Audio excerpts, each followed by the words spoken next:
COVID-19 has changed the way the world is working, and the call to stay at home has exposed the injustice and unequal access to land and housing that exist in our cities. Because of this, the right to secure land and safe shelter is rising again on the global agenda. But there is something missing from this discourse. Renters. Even though renters' problems are being addressed in some situations, little attention is being paid to renters in informal settlements. By 2030, it is estimated that 1 in 4 people on the planet will live in informal settlements, and the majority of these will be renters.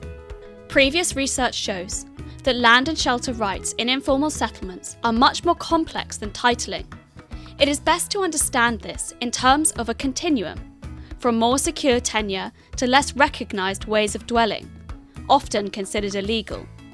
Those with less recognised ways of living are often more exposed to environmental risks such as floods and fire. Practices like community upgrading, shelter improvement and establishing strong social networks increase recognition and improve the conditions of living. If COVID-19 interventions are short-sighted, they can work against residents in the long term.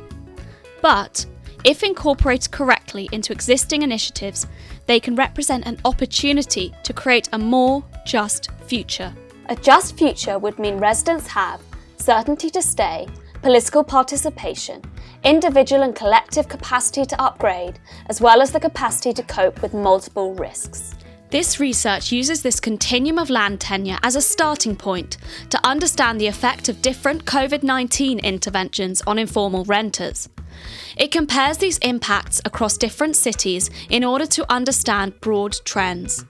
By synthesizing data across multiple scales, from the voices of informal settlement residents to expert interviews, 3 spaces for opportunity have been identified and grounded into Freetown, Sierra Leone. First, reframing shelter as dwelling. Second, rebuilding the rental market around solidarity. Third, reconnecting local governance to the people.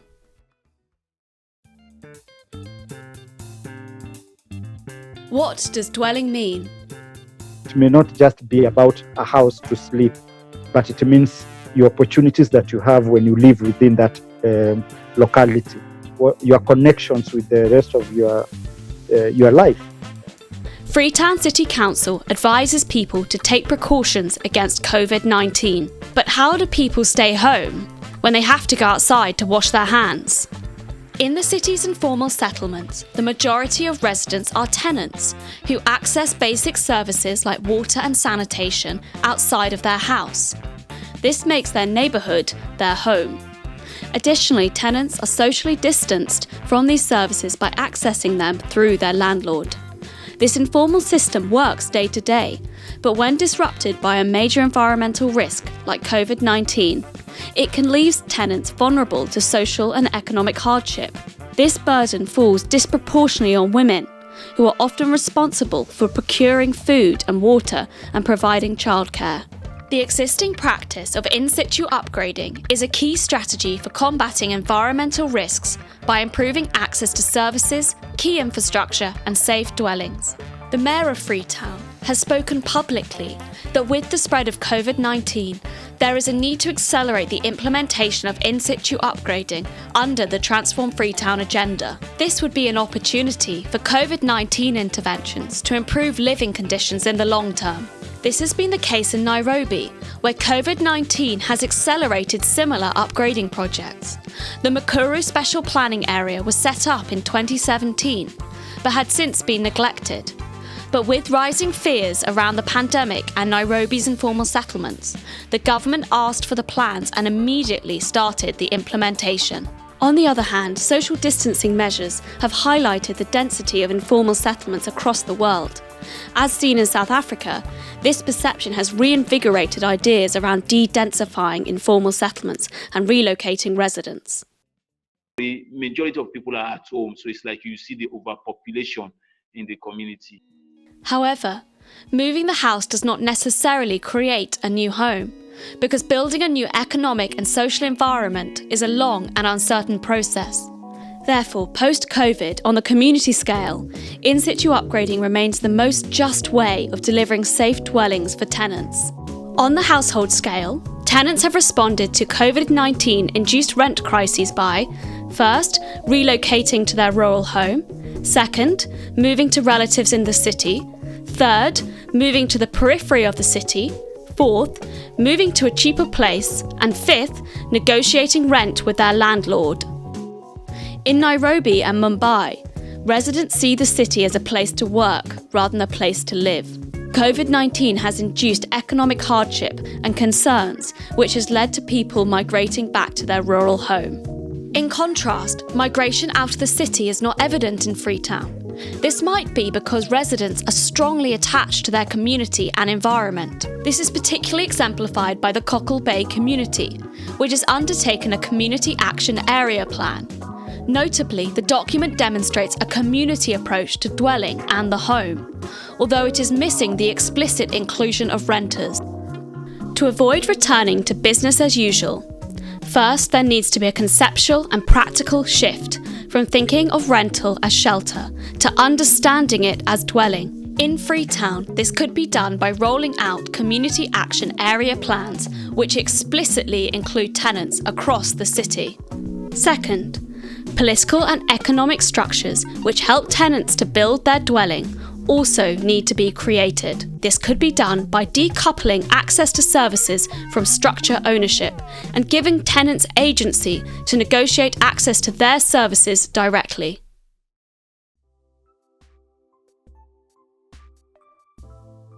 What can we learn from the informal rental market? In this situation, you are basically looking at an arrangement which is not necessarily precarious all the time, and that's important to understand. It is built on social relations which basically work, which is what actually keeps this country together in some way. In many informal settlements, renter and landlord dynamics are informal and decided upon by a gentleman's agreement. However, in combination with socio-economic and environmental disruptions, this can leave tenants vulnerable to unjust actions and sometimes even evictions by landlords. Because of that, over time, tenants have created and joined social networks that provide financial and social security. For example, in Freetown, local saving groups, often called asusus, help people pay yearly rent, and the Federation of the Urban Poor helps sensitise community members about tenant and landlord rights. The value of social support has become even more essential during COVID-19. For example, in Paraisópolis, the second largest favela in Sao Paulo, Brazil, each street has appointed a fellow resident to be president of the street. They facilitate the implementation of protective measures and also communicate their demands to the community leader.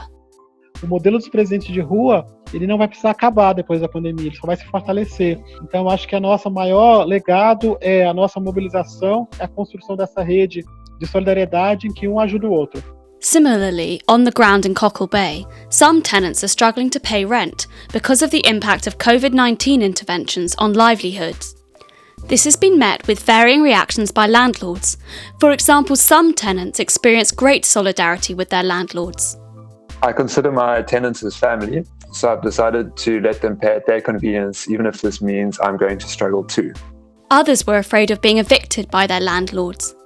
The only thing that matters to our landlords is the rent. We will just have to pay at all costs. However, in such cases, community leaders have stepped in and appealed for mutual understanding. As a leader within the community, I have the responsibility of conflict resolution. We come in, we negotiate, and we see that there is no conflict.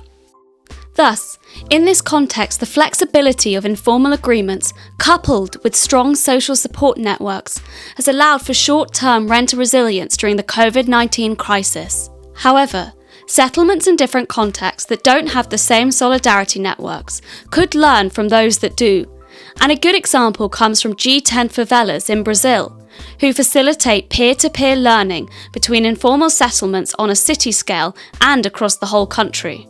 Interestingly, COVID-19 has been a trigger for an adoption of these principles of solidarity into formal renter-landlord dynamics, which has created an opportunity to change the way housing is viewed from a commodity to a right. This has been exemplified in the case of South Africa, where post-lockdown renter-landlord disputes brought to the courts will be judged on principles of Ubuntu alongside legal tenant agreements.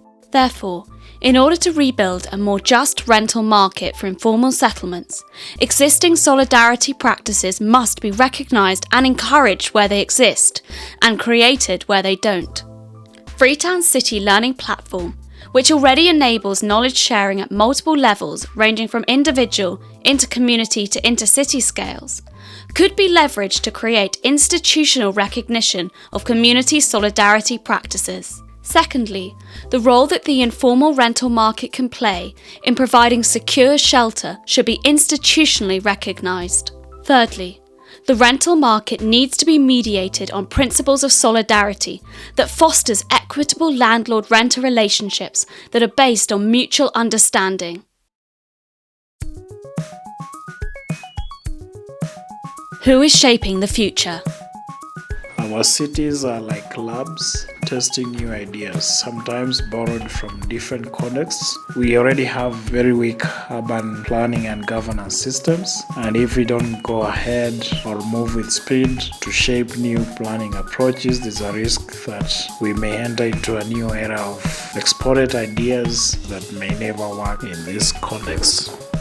We have seen that city agendas can be strongly influenced by external development actors, which can amplify existing mismatches between top-down city planning and the informal dynamics that promote solidarity. These development agents are often not accountable to residents directly. Even though community-based organisations work closely with community residents, there is a missing link to upper levels of local government. In some contexts, COVID-19 has opened direct lines of communication and accountability. In South Africa, the Asivikilani campaign allows residents of informal settlements to monitor and hold local governments accountable for the delivery of services during the COVID crisis. Similar engagement channels could be enabled in Freetown through the newly rolled out property rate reform. Within this project, Freetown City Council is implementing a reform that makes the collection of property taxes fairer for residents. Informal settlements will not be taxed, but have been included in the citywide enumeration. It's a progressive tax. We have about the bottom half of tenants or property owners who are actually going to see a reduction in their property taxes. On the one hand, the tax is controversial because it is being implemented during times of crisis, and some of the city's residents will have to pay increased property rates. But on the other hand, the property rates reform will increase Freetown City Council's revenue and enable it to finance its own development agendas, which could enable city investment into informal settlements. If residents can participate in decisions to spend the revenue captured by the property tax, it could transform instrumental participation into empowering practice. However, participation should not be used by governments to shift responsibility to already vulnerable groups. Rather, centralised structures of power need to transition to a shared governance with the population.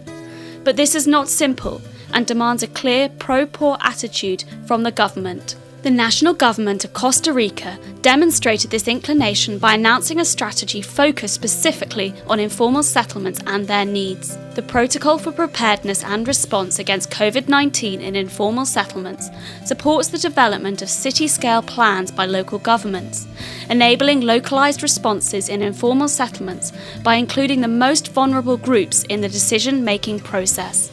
To reconnect governance to the people, first, regulatory frameworks and institutions that recognise local-level agency need to be developed. To do this, pro-poor governance must be adopted at all levels of government. In the case of Freetown, the property rates reform could provide a start to transforming how governance is done in all sectors and across different scales. By participating in decisions to spend the revenue captured by the property tax, this would allow informal settlement residents to shape their own city's agenda. There needs to be a shift to include communities in decision-making beyond risk response by including people in planning and budgeting. Participation channels can be expanded by building upon existing local organisations and initiatives, which are already accessible to people on the ground.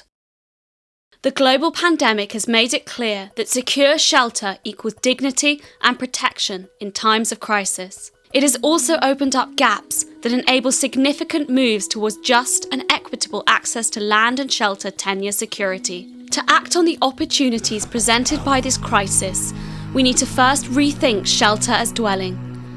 Second, create a rental market that cares. Third, reconnect local governance to the people in order to create safe dwelling for all.